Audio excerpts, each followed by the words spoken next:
Bismillahirrahmanirrahim. Assalamualaikum warahmatullahi wabarakatuh. Alhamdulillahirabbil alamin. Wassalatu wassalamu ala asyrafil anbiya'i wal mursalin wa ala alihi wa ashabihi ajma'in. Raditu billahi rabba wa bil islami dinan wa bi Muhammadin nabiyyan wa rasulah. Ishrah li sadri wa yassir li amri wahlul 'uqdatam min lisani yafqahu qawli. Allahumma ij'al jam'ana hadha jam'an marhuma wa tafarruqana min ba'dihi tafarruqan ma'suma. Kaum muslimin sidang jemaah subuh bi rahmatillah. Pada pertemuan yang lalu kita sudah membahas bagaimana kehebatan hati. Jadi artinya segala inti daripada ibadah itu dimulai dari hati. Kalau kita mulai dengan yang jelek, maka hasilnya pun akan jelek. Kalau kita mulai dengan kebaikan, niatnya baik, maka hasilnya juga baik. Maka tidak salah kalau di dalam hadis Arba'in Nawawi itu diungkapkan pada hadis pertama itu innamal a'malu binniyat. Jadi segala sesuatu itu tergantung kepada niat seseorang. Maka kalau niatnya itu tidak benar, maka hasilnya tidak benar. Tapi kalau niatnya benar, maka hasilnya benar. Kemudian pembahasan kita pada pagi ini, kenapa hati itu kadang-kadang cepat marah? Ya, kan kita lihat. Kenapa kadang-kadang dia itu cepat beribadah? Kadang-kadang hati itu kadang-kadang cepat berubah. Hari ini seorang itu baik, kenapa sebentar lagi sudah jahat? Itu gara-gara apa? Makanya di dalam hadis Rasulullah SAW ada 3 perumpamaan. Rasulullah mengibaratkan hati itu seperti, ini ada 3 perumpamaan. Yang pertama kata Rasulullah, mathalul qalbi mithlul usfur. Jadi hati itu kadang-kadang seperti seekor burung. Yataqallabu fi kulli sa'. Dalam setiap 1 jam itu kadang-kadang sudah berubah posisi dia. Kadang-kadang sedang terbang, kadang-kadang beda-beda. Jadi hati begitu juga. Ini perumpamaan yang pertama yang diberikan oleh Rasulullah. Kemudian yang kedua, perumpamaan yang kedua, Rasulullah mengatakan hati itu kal qidr. Qidr itu seperti bejana air yang sedang kita memanaskan air. Jadi pertama airnya tidak panas, kemudian ketika kita panaskan dia sudah mulai air yang di bawah sudah ke atas. Jadi langsung berubah. Begitu pula hati. Sekarang sedang baik, tiba-tiba beberapa menit kemudian sudah jahat orang ini. Akan kita lihat gara-gara apa sebenarnya. Kemudian Rasulullah juga mengatakan, mathalul qalbi kamathalir rishah fi ardin. Jadi seperti hati itu seperti rishah. Rishah itu bulu binatang. Jadi ketika dia diterbangkan ke sana kemari, hati itu seperti itu juga.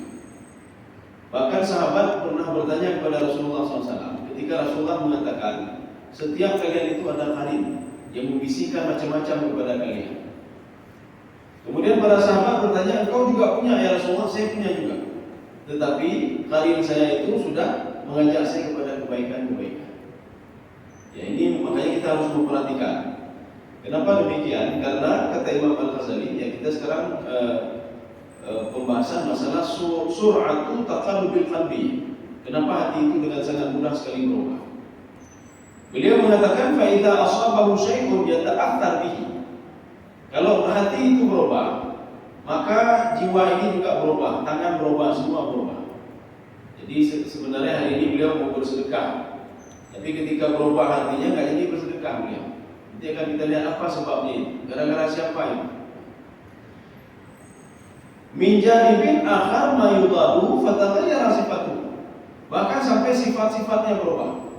Gara-gara hatinya berubah, sifatnya berubah. Gara-gara hatinya berubah, yang tangannya mau bersedekah tidak jadi bersedekah. Ini siapa ini? Jadi makanya beliau mengatakan fa in nazala bi syaitan. Ya, ini yang pertama. Pertama itu syaitan, dia mengajak dia fada'ahu ilal hawa. Nazala bihi malaka wa sarafahu anhu. Ya, ini berarti kita ada dua sisi. Ada satu sisi itu syaitan mengajak kita berbuat maksiat. Satu sisi malaikat mengajak kita untuk berbuat kebaikan. Jadi makanya ketika dia mengajak ini, nanti mana tergantung kita.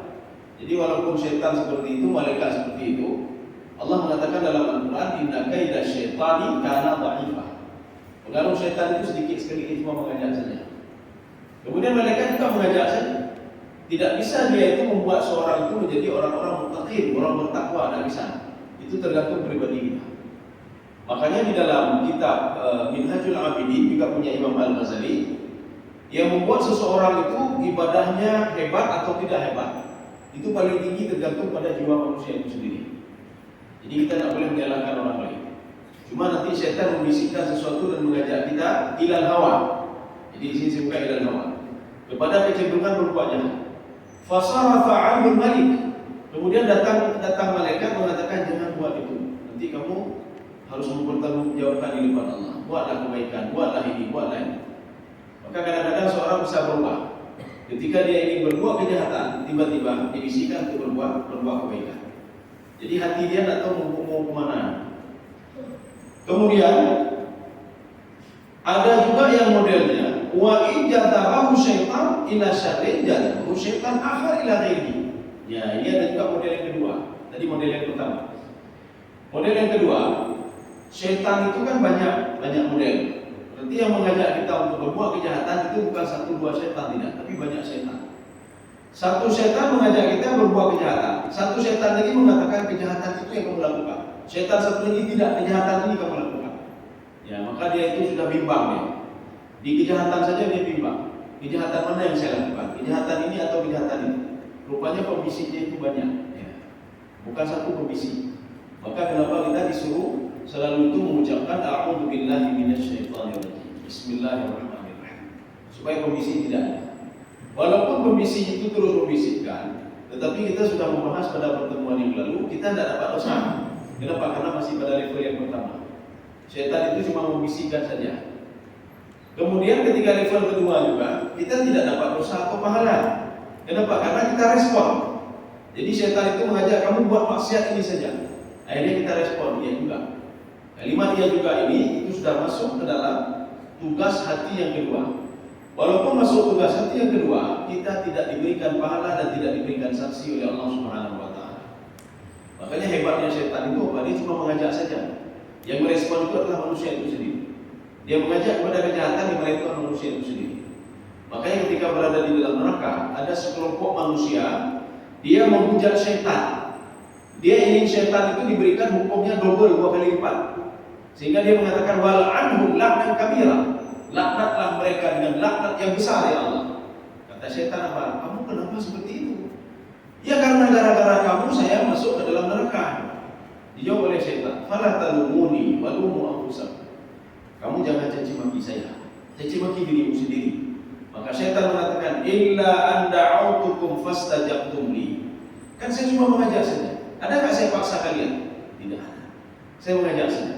Ini namanya hadithun nafsi. Ya, ini pembahasan kita pertemuan yang lalu. Artinya apa? Bisikan-bisikan kepada jiwa untuk berbuat kejahatan atau bisikan jiwa untuk berbuat kebaikan. Ya sudah, ini berarti ada 2 setan tadi. Kemudian ada juga wa ijatabahu malikun ila khairin jatabahu akhar ila khairihi. Ya. Kadang-kadang nanti kita dibisikkan kebaikan oleh satu malaikat. Kata malaikat apa? Berbuat baiklah kamu, salatlah kamu, berbuat inilah kamu. Kata malaikat satu lagi, bersedekahlah kamu, buat inilah kamu, buat itu. Akhirnya nggak tahu, kita sudah bimbang. Ini kebaikan mana yang akan saya lakukan? Jadi makanya semuanya itu tergantung pada hati manusia, pada hati manusia. Jadi artinya apa? Manusia itu dia mau berbuat baik atau mau berbuat jahat, itu tergantung kepada hati manusia itu sendiri. Maka i'tiqad namanya. Ini sudah level ya, yang ketiga. I'tiqadun nafsi. Jiwa itu dia yakin betul dengan apa yang dia dengar tadi. Kalau yang dia dengar kejahatan, dia yakin betul dengan kejahatan yang akan dilakukan itu, maka akan diberikan sanksi oleh Allah Subhanahu wa taala. Ketika malaikat menyuruh kepada kebaikan, bukan menyuruh, mengajak, ya mengajak. Buat ini, buat itu, dia bisikkan saja, hadithun nafsi namanya. Maka kalau kita tengah malam itu ada bisikan-bisikan, ini penghujung malam itu berarti malaikat menyuruh kita untuk berbuat kebaikan-kebaikan. Itu tergantung kita respon atau tidak respon. Ada juga tidak direspon apa-apa.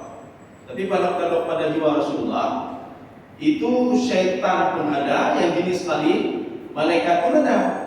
Maka syaitan menyuruh kepada kebaikan juga, kata Rasulullah. Dia sudah berubah, dia menyuruh saya untuk berbuat kebaikan. Malaikat juga untuk berbuat kebaikan. Kaum muslimin sedang jamaah yang dirahmati Allah. Fataratan yakunu mutanazi'an baina malakaini. Ya. Kadang-kadang apa? Dua malaikat itu berbeda. Berbeda seperti tadi. Satu menyuruh begini, satu menyuruh begitu. Sehingga kita bimbang. Bahkan gara-gara bimbang itu datang setan lagi, lebih baik usah saja, masa buat saja. Ya. Maka kita tidak perlu heran. Ketika di dalam jiwa kita ingin membantu si fulan. Dalam jiwa juga terdapat apa? Ingin bersedekah dan salat dan lain sebagainya. Tetapi gara-gara kita bimbang, maka datang lagi setan. Baik puput mendong, ya. Susah mendong puputnya. Berapa buat ini, berapa buat itu, habis waktu saja. Iya juga ya. Akhirnya dia tidak pernah melakukannya lagi. Tidak pernah bantu orang lain. Kemudian tidak pernah beribadah dan lain sebagainya. Wataratan baina syaitaini. Ya, ini lebih parah. Kadang-kadang bertentangan di antara dua syaitan. Syaitan satu mengatakan buat kejahatan ini. Syaitan satu mengatakan buat kejahatan ini. Tidak tahu dia kejahatan mana akan dia buat. Ya, akhirnya dia bimbang. Kenapa? Ada dua bisikan syaitan yang berbeda. Maka nak heran kita kalau jiwa kita, kenapa begini, kenapa begitu? Maka diajarkan oleh Rasulullah SAW. Allahumma tsabbit qalbi ala dinika wa ta'atika. Itu suruh lakukan. Baik ketika kita sujud atau kita berdoa. Allahumma tsabbit qalbi ala dinika wa ta'atika ya Allah. Ya Allah, tetapkanlah hatiku ya Allah. Ya. Ala dinik. Kalau penggunaan kalimat ala dinik itu artinya apa? Pada kebaikan-kebaikan saja. Ketika saya berniat berbuat kebaikan, tetapkan hati saya untuk terus berbuat kebaikan ya Allah. Wa ta'atika. Dan juga tetapkan hati saya untuk terus taat kepada Engkau ya Allah. Ya. Jadi PND gak goyang. Jadi artinya ini kan doa, kita mohon kepada Allah Subhanahu wa taala. Artinya apa? Ketika kita berdoa ini, kesempatan setan untuk berbisik itu tidak ada lagi. Jadi yang ingin kita bahas ini apa artinya? Artinya hati itu kadang-kadang bisa berubah-ubah. Maka tidak perlu tidak perlu heran, tidak perlu heran. Kalau ada orang ahli ibadah sekarang sedang begini, tiba-tiba 1 menit kemudian sudah lain lagi. Ada orang berbuat kejahatan, tiba-tiba dalam 1 menit atau berapa menit kemudian sudah berubah dia. Maka kita tidak boleh menghukum orang lain melihat dari segi fisiknya saja. Kita lihat seorang itu mana pemahamannya, maksimal saja agama tidak bisa. Bisa saja dalam hitungan dia bisa berubah. Seorang bisa berubah. Tidak bisa kita menghukum seorang itu ketika kita melihat dia seorang ahli ibadah dan kita mengatakan dia adalah calon penghuni surga. Bisa saja berubah. Hatinya bisa berubah dalam hitungan detik. Ya. Makanya kita minta kepada Allah Subhanahu wa taala supaya dijaga dari bisikan-bisikan yang tidak benar. Doanya bagaimana? Ya kita seperti Allahumma tsabbit qalbi ala dinika wa ta'atika. Allahumma tsabbit ya muqallibal qulub, ya wahai yang membolak-balik hati. Makanya kenapa dinisbahkan kepada Allah membolak-balik hati? Karena ini kan artinya yang menyuruh kita malaikat, ini malaikat juga, dan iblis yang menciptakan malaikat, yang menciptakan iblis itu adalah Allah Subhanahu wa taala. Artinya Allah memberikan kesempatan kepada iblis dan juga malaikat untuk membisik-bisikkan sesuatu ke telinga manusia. Kaum muslimin sedang jamaah dirahmati Allah. Sekarang kita lihat kenapa hati bisa berubah. Kenapa kadang-kadang hati itu jahat selalu, kadang-kadang baik selalu, kadang-kadang dia berbuat baik dan berbuat jahat. Maka hati itu ada 3 model. Ini ada 3 model. Kalau yang kita bicarakan pertemuan yang lalu 4 itu pekerjaan hati. Pekerjaan yang pertama dia tidak dapat dosa, tidak dapat pahala. Pekerjaan kedua juga tidak ada. Pekerjaan ketiga ini baru dapat pahala atau dosa. Yang keempat ini dapat pahala atau dosa. Tapi ini kita melihat hati itu dibagi kepada 3. Ketika kita lihat kita termasuk hati yang mana ini? Kenapa susah sekali beribadah? Kenapa susahnya kita akan lihat masuk dalam mana ini? Yang pertama, qalbun ummara bittaqwa. Ini hati itu dibagi 3. Yang pertama, hati itu yang selalu di dalam hati itu selalu ada takwa selalu. Ya. Berbuat kebaikan selalu. Kenapa bisa ada ini? Yang kita jawab, bukan hananya. Bukan nama hidup mati tapi baru bangun itu maksiat, ini maksiat, itu maksiat. Ada apa sebenarnya? Ini ada apa sebenarnya dengan orang yang pertama ini? Ketika bangun tidur takwa saja, takwa saja, takwa saja, takwa saja nantinya. Ya. Ini orang seperti ini, kenapa bisa demikian? Kemana saja dia pergi, ini tidak bisa hilang, enggak selalu takwa, takwa saja. Ketika dia pergi berjalan itu lihat masjid, teringat ibadah. Ibadah, saya mau ibadah dulu. Teringat ini, yang baik-baik saja, positif saja teringat. Orang seperti ini, wazaka birriyadhah. Karena apa? Dia itu sudah membersihkan hatinya dari dulu itu dengan latihan-latihan. Maka kalau kita ingin seperti ini, tipe yang pertama, itu tidak ada lain kecuali dengan latihan. Selalu kita berpikir positif sama orang lain. Ketika melihat orang lain berpikir positif, tidak boleh berpikir negatif itu. Ketika lihat orang lain, tidak boleh dengki sama orang lain. Makanya untuk membersihkan ini, bersihkanlah penyakit hati dulu. Penyakit hati yang dah dengki juga. Dengki juga. Ada juga kalau dalam tafsir Al-Baydawi, su'ul khuluq, buruk akal. Yang buruk akal penyakit hati. Buruk akal itu tidak bisa dirubah kecuali kita sendiri yang berniat untuk merubahnya. Kalau tidak bisa. Dan yang buruk akal itu buruk akal itu. Makanya untuk merubah ini semua itu perlu wazaka birriyadhah. Membersihkannya dengan latihan terus. Kita kalau seandainya halaman rumah atau lampu, kita punya kebun ya. Kebun itu tidak teratur. Hari ini kita bersihkan sedikit, besok bersihkan sedikit, besok bersihkan sedikit. Akhirnya selama 1 bulan kita bersihkan, sudah teratur kembali kebunnya. Kayak ini pindah ke ini. Tapi kalau kita tidak membersihkannya, tidak mengaturnya seperti itu terus, maka makin lama lagi pun jual gitu juga. Maka jual di sini wazaka birriyadhah. Jadi dia itu membersihkannya dengan latihan. Latihan bagaimana? Artinya dengan continue, kebiasaan hari latihan, besok latihan, besok tidak ada dengki sama orang lain, tidak ada ini, tidak ada itu. Selalu positive thinking ya kepada orang lain. Ketika melihat diberikan musibah oleh Allah, selalu positif kepada Allah Subhanahu wa taala. Diberikan penyakit, ada pepek. Biasanya orang diberikan penyakit, pepeknya. Maka belum lebih Allah kena penyakit. Kenapa selalu saya mau kenakan penyakit? Baru tak sakit, itu kata kita. Ya, ini kata bukan. Ini kata penyakit hati. Itu kalau seperti itu kata penyakit hati. Makanya di dalam kitab A'malul Qulub yang dikarang oleh Dr. Yasir Burhami, pekerjaan hati itu judulnya. Pada suatu hari kaum Hawariyun bertanya kepada Nabi Isa alaihissalam, wahai Isa, ya Ruh Allah, mereka memanggil Nabi Isa dengan Ruh Allah. Maka ridha itu apa? Kami ingin tahu hati ini ridha atau tidak ridha. Ya. Jadi Nabi Isa mengatakan begini, kalian selalu tersenyum ketika diberikan musibah dan selalu tersenyum ketika diberikan nikmat. Diberikan nikmat dengan diberikan musibah, senyumannya sama. Ya, sama senyumannya. Jadi Yohana menyukai senyum lain, ya jangan kamu demikian dilekan. Lain senyumannya. Punya senyuman kalau enak kalau barang, ya bangkai duit sertifikasi dan senyuman kalau enak, jangan kamu nanti deh. Waktu kamu keluar, anak lain juga lalu dender. Ya, anak demi pipeng lah, hidup gaji lah. Ya, artinya orang lain bisa membaca. Makanya Nabi Isa alaihissalam memberikan sebuah kepada sahabatnya. Kalau kamu ingin tahu ridha itu, senyuman kamu sama, kata Rasulullah. Nabi Isa alaihissalam. Ketika ditimpa musibah, senyumannya sama, seperti ketika engkau diberikan rahmat. Ya, artinya apa? Dia bisa menerima dengan lapang dada. Ini artinya apa? Membersihkan hati dengan perlahan-lahan, dengan membutuhkan kepada riyadhah. Riyadhah itu latihan. Kalau tidak bisa, maka tidak bisa menghilangkan dengki dalam waktu sekejap, tidak bisa. Maka dengan latihan, hari ini tidak boleh dengki pada orang lain, sudah satu. Besok begitu juga. Kalau orang sudah membiasakan seperti ini, maka jiwa dia itu jiwa Umar bin Taqwa, selalu yang positif saja di hati dia.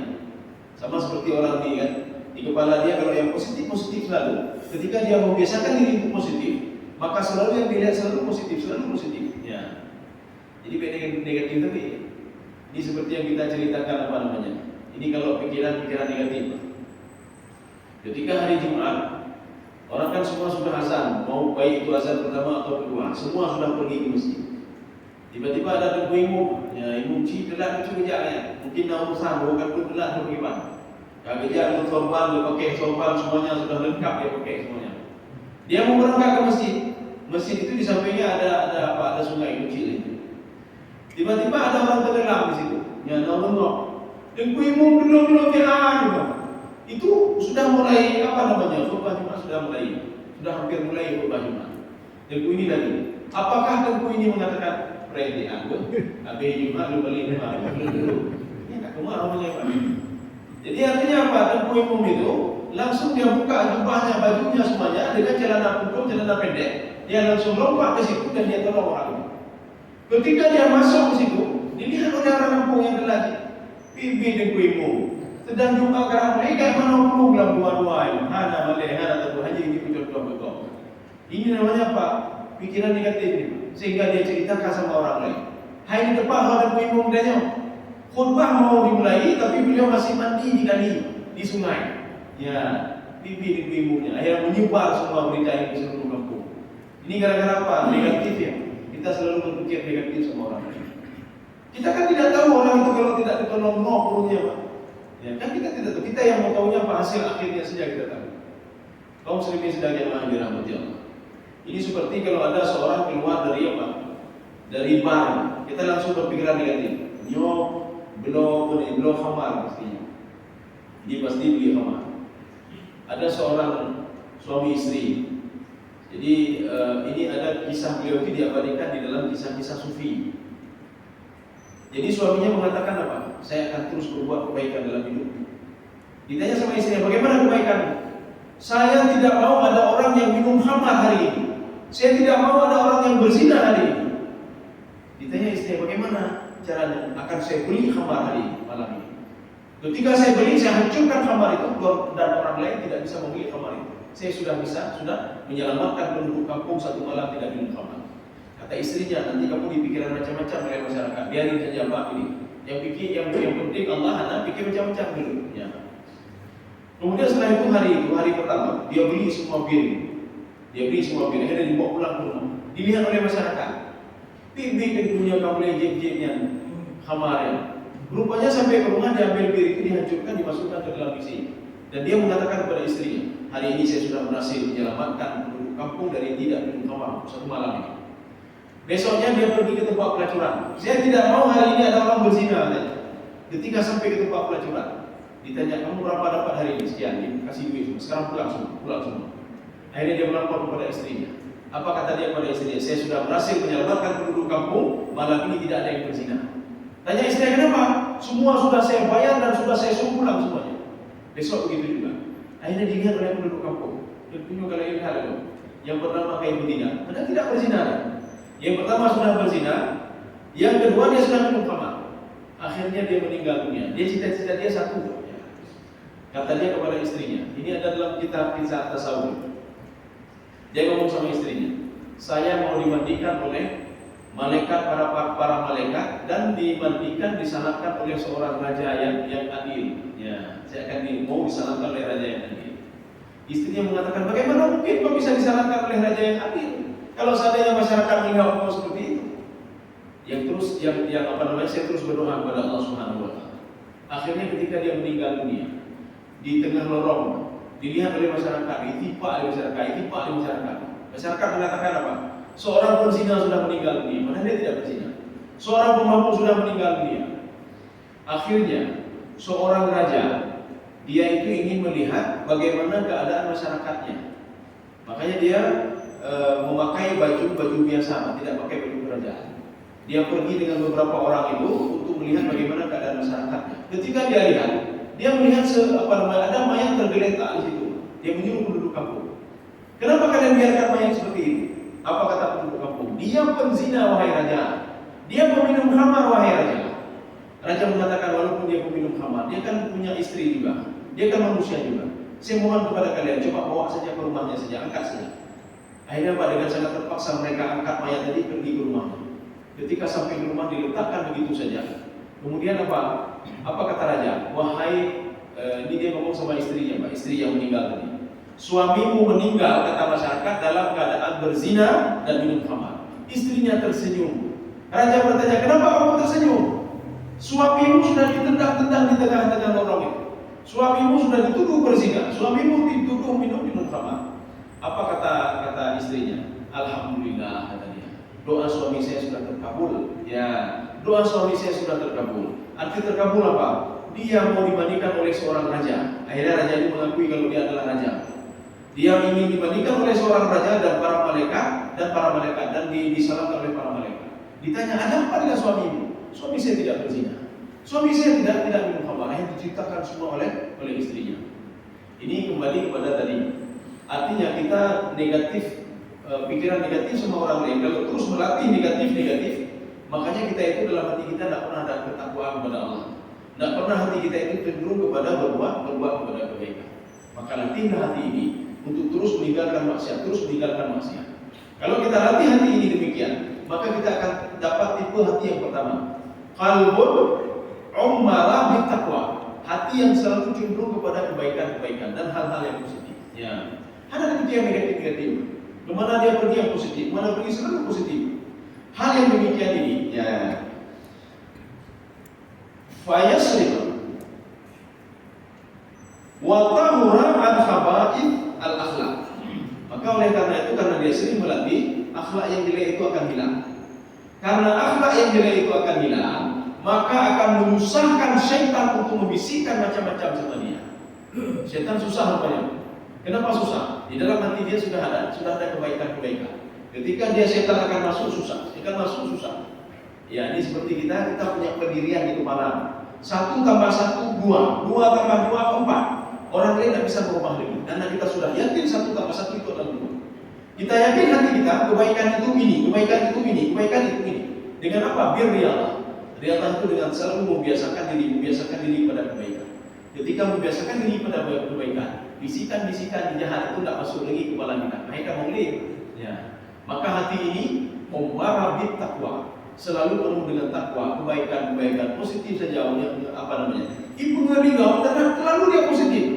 Ibu ngerigau banyak selalu berpikiran positif. Oh mungkin gelap hijau, oh mungkin bina.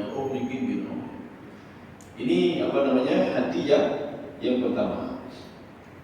Makanya orang seperti ini makmuran bil munjiah. Dia itu akan selalu diselamatkan oleh Allah Subhanahu wa taala. Kenapa? Di dalam hati dia minas syukri, itu ada sifat syukur dalam hati dia. Kenapa? Karena dia sudah membiasakan diri untuk berbuat baik. Maka jangan pernah harap seorang itu di dalam hati dia bisa ada syukur, sabar dan lain sebagainya. Kalau masih ada dengki dalam hati dia, masih ada penyakit dalam hati dia. Wasabri, jadi sifat sabar itu ada pada diri dia. Kenapa? Karena dia membiasakan diri itu berbuat baik, Wal khauf itu ada sama dia. Takut dia sama Allah itu ada.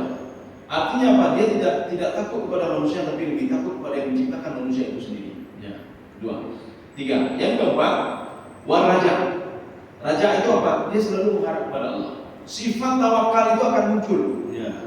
Maka kalau kita ini jarang muncul sifat tawakal kepada Allah. Selalu ketika ada masalah, selalu kita menghadap manusia selalu. Bagaimana caranya? Makanya seperti tadi. Jadilah hati pertama. Bagaimana cara jadi hati yang pertama? Bersihkan dulu hati, Hari ini bersihkan sekian persen, besok bersihkan sekian persen. Nanti setelah bersih semuanya, ibadah kita enak sekali ibadah. Dan baca Al-Quran, baca Al-Quran, kita nikmati sebuah kelezatan. Kita ibadah sebuah kelezatan, kenikmatan.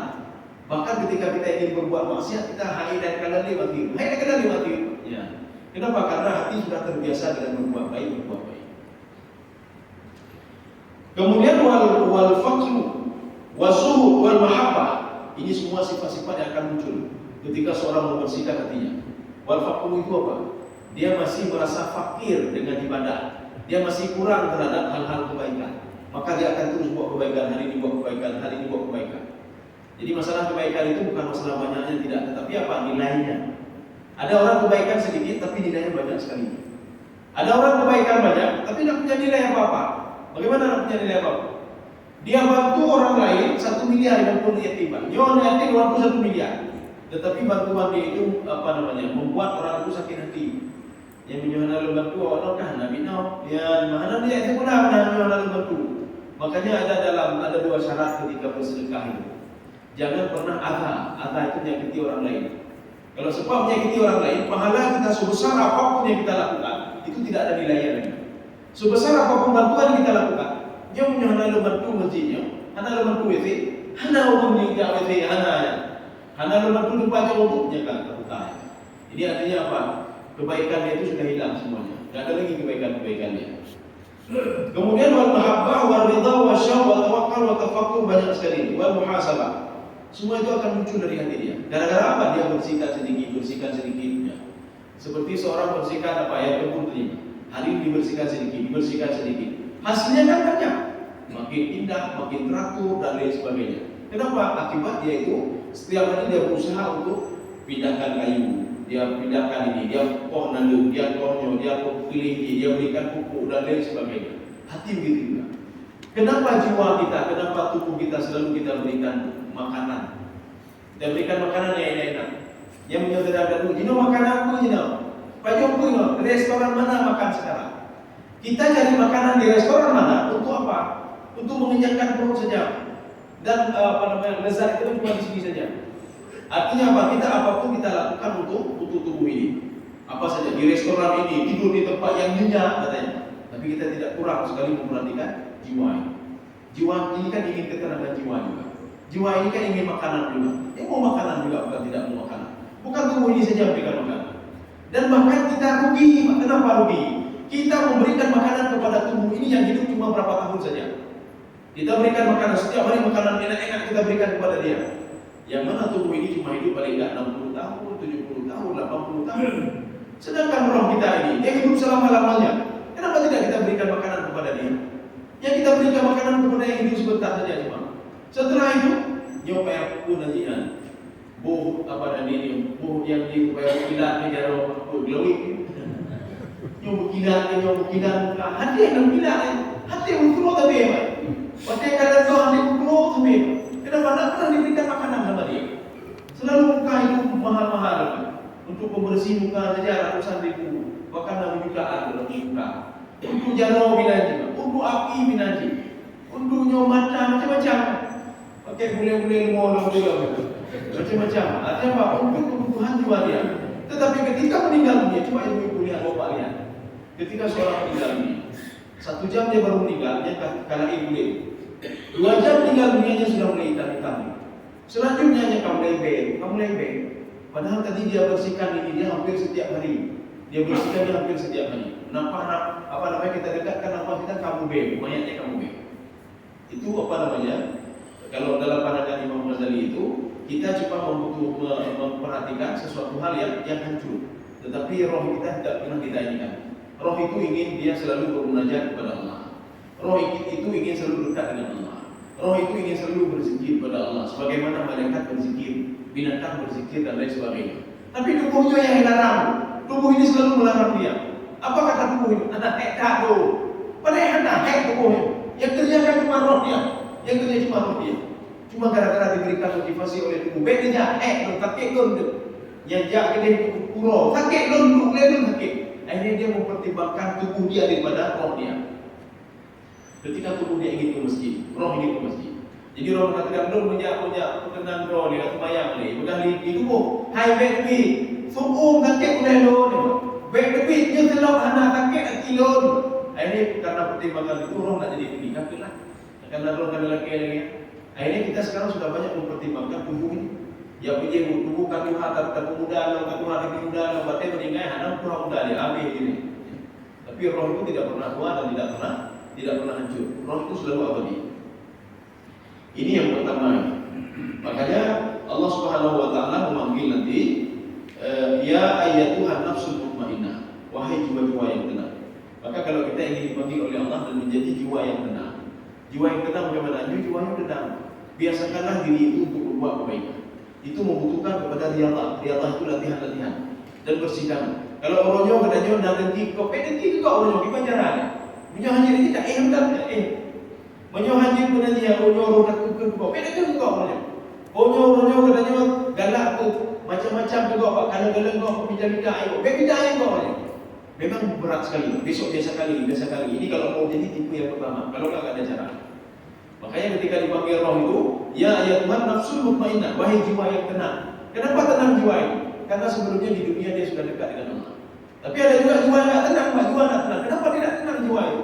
Karena selama dia di dunia, Dia cuma menenangkan tubuhnya saja. Enak tidur di spring bed harga sekian ratus juta, enak fasilitas ini, fasilitas yang enak aja, Pak. Tubuh ini yang enak. Tapi jiwa tidak pernah tenang. Kenapa? Dia itu bukan itu yang dicari oleh jiwa. Dia ingin dekat dengan Allah. Dia ingin membaca Al-Quran. Dia ingin tahajud. Dia ingin berdoa dan dia ingin macam-macam. Apa yang membuat dia dekat dengan Allah Subhanahu Wa Taala?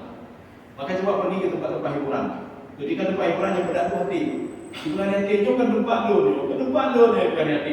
Coba pergi. Walaupun kita ini menolak apa yang dalam hati. Alah hai yang penting. Yang penting senang jiwa lo depan. Senang tubuh lo penting. Coba pergi ke tempat maksiat. Hati itu pasti mendatu. Hati menolak. Ini bukan tempat saya. Tetapi karena sudah biasakan terus, akhirnya hati ini kafilah. Hana lupa lagi. Maka ketika dia meninggal dunia, akan susah hati. Kata lu duduk dalam maksiat, saya hidup dalam maksiat, ini bagaimana ini? Kata dia gara-gara tubuh, gara-gara doa dia. Selalu minta ini. Ya. Tubuh kan selalu minta ganto baju baru yang tubuh hebat. Ganto jam baru, ganto perhiasan baru. Hati tak pernah minta.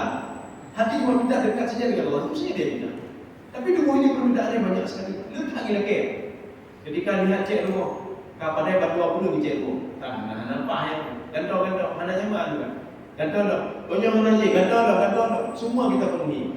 Kenapa permintaan hati tidak pernah kita penuhi? Ya. Kemudian maka Allah mengatakan ala bidzikrillah tatma'innul qulub. Ini di dalam surah Ar-Rahman.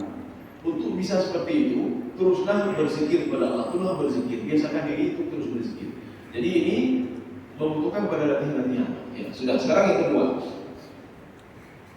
Al-qalbu al-makhdhulu al-mashhunu bil hawa. Ada hati itu dalam hatinya selalu negatif saja. Keluar rumah selalu negatif, selalu maksiat. Dalam hatinya maksiat selalu. Kalau kau jangan jaga kalau kau. Ketika lihat orang lain saja, ya banyak berkarung itu, usaha ya. Artinya apa? Lihat orang lain karena saja komentar, dia orang lain karena saja komentar. Ya. Ini kelompok ini, itu hatinya selalu menyuruh kepada kejahatan, selalu kejahatan. Ya. Selalu marah selalu dia. Membawanya selalu marah. Tidak ada kebaikan sama dia. Ini kelompok ini al-maftuhu fihi abwab asyayatin. Ya kan? Kalau dia sudah seperti itu membuka pintu-pintu setan untuk bisa masuk, maka berkatalah setan. Jangan pernah salahkan setan ketika menggoda manusia. Itu gara-gara apa? Hati kita terbuka untuk setan. Maka ketika seorang dengki sama orang lain, itu adalah pintu untuk bisa setan untuk bisa masuk dan menggoda manusia. Tapi coba hati kita membedakan. Kita kayak gitu, itu pintunya tertutup gitu, tertutup sama sekali untuk setan. Bahkan dia tidak bisa masuk, tidak bisa menggoda, tidak bisa membisikkan macam-macam. Makanya orang-orang yang ini hantar berpikir negatif juga. Kenapa? Setan tak pernah bisik macam-macam. Kita sudah punya pertahanan dalam jiwa kita. Apa yang masuk membalas keluar semua. Lagi kita nak laptop. Di pertama flash disk kau. Setiap masuk ditolak flash disk itu, tidak bisa, ada virus, otomatis ditolak. Kenapa? Di dalam laptop itu sudah lengkap semuanya antivirus. Makanya ketika masuk itu tidak bisa diterima. Tapi kalau ada sebuah laptop yang antivirus tidak ada, semua tidak ada, ketika dimasukkan, buku yang itu masuk semua, virus masuk semua. Tiba-tiba mula penilaian virus ini masuk semua. Akhirnya pun tidak laptop hanya pakai ini. Gara-gara virusnya, data-datanya apa yang belum? Gara-gara yang namanya dengki kau mantuk api di badannya. Gara-gara katanya ria, ujub dan lain sebagainya bisa membakar semua amal ibadah. Kan bohong. Maka itu kan seperti virus. Maka pegadaian lain. Bagaimana cara pegadaiannya? Bagaimana cara menghilangkannya? Itu tidak ada cara lain. Berikanlah pendidikan penuh hati. Seperti seorang bagaimana cara menghilangkannya? Kulit dalam bagi kita pergi ke untuk urut kulit-kulitnya salon dia, jangan salon dia. Oh bagaimana cara urutnya gimana? Oh jak gede. Begitu juga hati enggak macam-macam dia minta, enggak mahal-mahal dia minta. Dia ingin dekat saja dengan Allah itu saja. Dia ingin bangun tengah malam, dia ingin baca Al-Quran, dia ingin berbuat kebaikan, dia ingin bersedekah, itu saja yang tidak ada dia minta. Tidak pernah minta macam-macam. Sedekah itu kan tak tergantung pada banyak atau tidak. Tetapi tubuh ini mintanya macam-macam. Jutaan, ratusan juta dia minta. Ya. Seperti kita bahas kemarin, itangnya nilai 20 juta yang di tubuhnya. Pada katanya bakal dulu, gengsi kena kau. Masa kau itangnya yum mahal, masa kau itangnya yum juta, ya namanya. Itu perbedaan tubuh semuanya. Bukan perbedaan hati. Hatinya kan menolak. Dalam hati habis peng bukan itu. Hai itu protek. Yo kau untuknya sebagai pengajian untuk mengangkat harga diri lo juga. Ya. Kau muslimin sekalian yang dirahmati Allah. Maka orang yang tipe kedua ini wal masduk anhu abwabal malaikah. Bisikan malaikat enggak bisa masuk lagi. Ya, hati-hati. Kalau tadi bisikan setan enggak bisa masuk lagi karena kebaikan sudah ada dalam hati. Kalau ini bisikan malaikat tidak bisa lagi, kenapa? Kejahatan sudah ada dalam hati. Maka enggak hana belajar ilmunya. Kebaikan bisikan mari kita ibadah, mari salat, mari nyanyi hana. Belum menanya-nanya lumayan, yang mudah-mudahan dia tolak.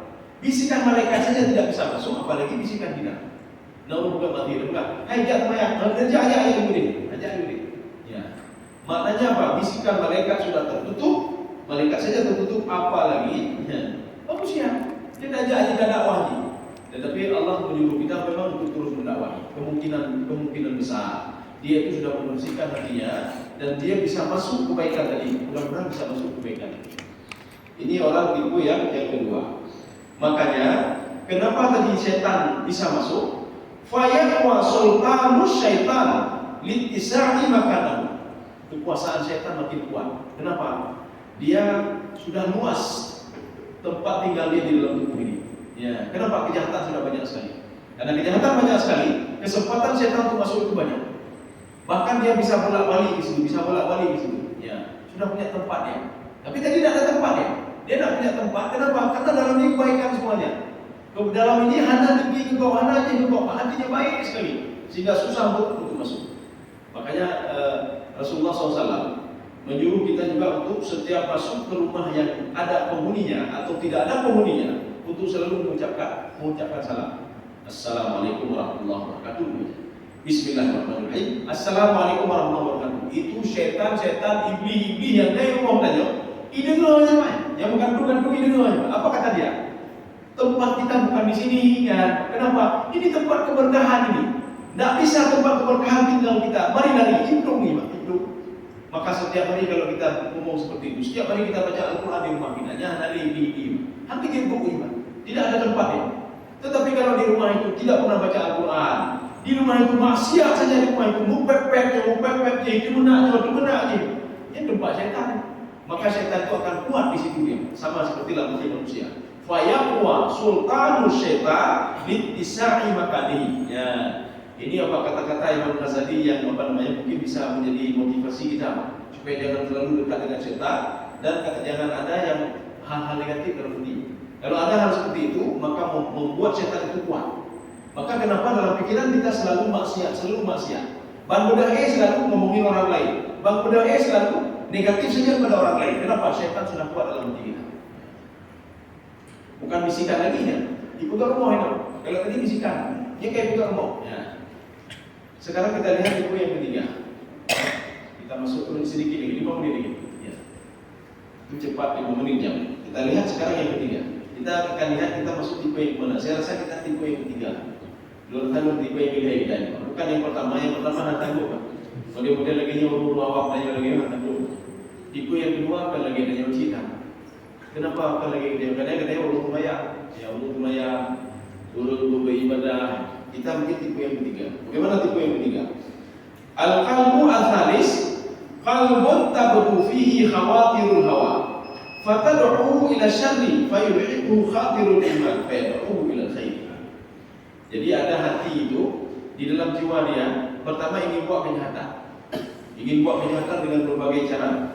Tapi tiba-tiba ada bisikan lagi, bisikan berbuat tak kebaikan dong. Ya, akhirnya seorang itu enggak jadi berbuat kejahatan, dia berbuat kebaikan.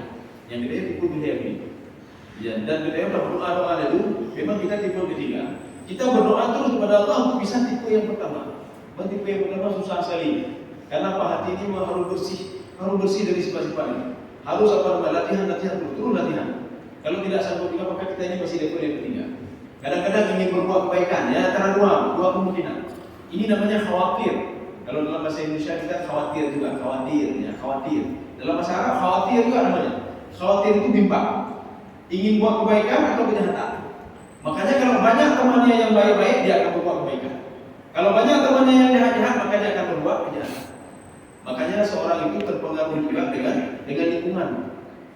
Maka naziro apa namanya? Wali murid, bukan wali murid, orang tua murid, orang tua murid teman. Dia mendatangi saya, apa kata dia? Sudah lama, kejadiannya sudah berapa 6 tahun yang lalu lah. Apa kata beliau? Ustaz, belum gitu dulu keadaan dulu. Apakah ada yang kebayang leh? Ada yang kebayang, ada ibu. Padahal saya memberikan pendidikannya setiap hari dong penobut, setiap hari dong penobut. Nyampe maghrib, rutin dong bubur nih, rutin dong penuh semayang nih. Ya, tapi ada yang kebayang nih wah. Ya, saya tanya sama beliau, Bapak mendidik anak berapa jam? Rutin video. Ya. Bapak tahu nggak? Anak Bapak dididik oleh komunitas di luar itu lebih daripada 1 jam. Anak Bapak tinggal bersama Bapak, tinggal bersama orang yang patuh dan taat selama 1 jam. Bapak tahu anak Bapak tinggal sama orang berbuat maksiat lebih daripada 1 jam, bisa 2 jam, bahkan bisa 23 jam dia hidup bersama mereka. Artinya apa? Lingkungan itu membentuk anak Bapak untuk tidak salah. Ya. Oh, bina. Jino dekada dan ibu yang itu. Baik ibu lagi apa? Coba tidak ada. Karena apa? Lingkungan itu bisa membentuk karakter anak, bisa berubah anak. Walaupun di rumah dah penuh budi, yang debu penuh nyonyo cara sembahyang bina. Oh, itu bayang kita coba kita kita coba. Tapi ketika di luar tidak salahnya. Ya. Ada yang bayang. Ini karena apa? Lingkungan bisa membentuk dia untuk berubah. Ini masuk ke dalam kelompok yang ketiga. Makanya kalau dalam kelompok yang ketiga kita harus hati-hati juga. Yang ketiga ini kemungkinan masuk jadi yang pertama itu ada. Kelompok yang ketiga kemungkinan jadi yang kedua itu juga ada. Ya, maka hati-hati. Maka yang ketiga kan antara baik dan buruk. Ketika itu dalam hatinya kamu rubah di rumahnya tidak terdekat. Ketika di tengah jalan, mana aja deh terdekat lah. Tengok kamu jamaah yang alami punya kamu terdekat, kamu pempek, ya mak. Ada jadi kok, ya mak. Jadi ada yang pertama ingin bersedekah, ini kan jadi. Ini yang antara dua kebimbangan manusia. Sama ketika dia ingin berbuat maksiat. Dia bukan mati pun. Ketika ingin berbuat maksiat, tiba-tiba dia teringat. Apa lo? Dia mati di bandung dia. Hanya dia belum mati. Kebimbangan. Maka kebimbangan ini nomor ketiga ini. Nanti nomor ketiga, kita khawatir dia akan menjadi yang kedua. Dan kita terus berdoa nomor tiga ini supaya menjadi yang pertama. Ya. Kenapa? Karena kebimbangan tadi kan masih bimbang. Seorang kalau hari ini bimbang berbuat maksiat. Besok lagi berbuat maksiat. Besok dibisikkan oleh setan berbuat maksiat. Lama-lama setan itu makin kuat terhadap dia dan kebaikan tadi makin rendah, maka dia akan masuk ke dalam tipe yang kedua. Tipe yang kedua apa? Setan itu bisa mengambil manfaat dari tubuhnya. Ya, jadi dalam tubuhnya ke setan. Ya waktu pengen gigi setan ini ya. Waktu pengen kapal, tapi pengen setan dia. Yang tak boleh itu kan. Kenapa? Setan itu sudah kuat dalam tubuh dia. Ya. Makanya sekarang kita karena pada posisi yang ketiga, kita biasakan diri. Biasakan apa? Jangan kebaikan ini yang tenggelam, tetapi kebaikan itu terus naik. Kalau belum buka kebaikan, makanya itulah fungsi muhasabah. Muhasabah bagaimana? Yo kejahatan rohnya yang dulu. Kita barengi dengan kebaikan, harus lebih kebaikan rohnya. Nyolo dan untuk sekian. Harus buka kebaikan lebih daripada itu. Supaya ini menuju tipe yang kedua, yang pertama. Mudah ada manfaatnya. Kamu tak dia musal lagi. Beli. Sudah 9:07 lewat 5 ya. Jadi saya rasa tidak perlu dialog lagi. Mungkin nanti pertemuan selanjutnya kita perjelas lagi. Ini kita lihat dulu apa kita lanjut masalah hati atau apa nanti kan kita lihat lagi. Mudah-mudahan ada manfaatnya bagi teman-teman dan sekalian. Subhanallah wa bihamdika, asyhadu an la ilaha illa anta, astaghfiruka wa atubu ilaik. Assalamualaikum warahmatullahi wabarakatuh.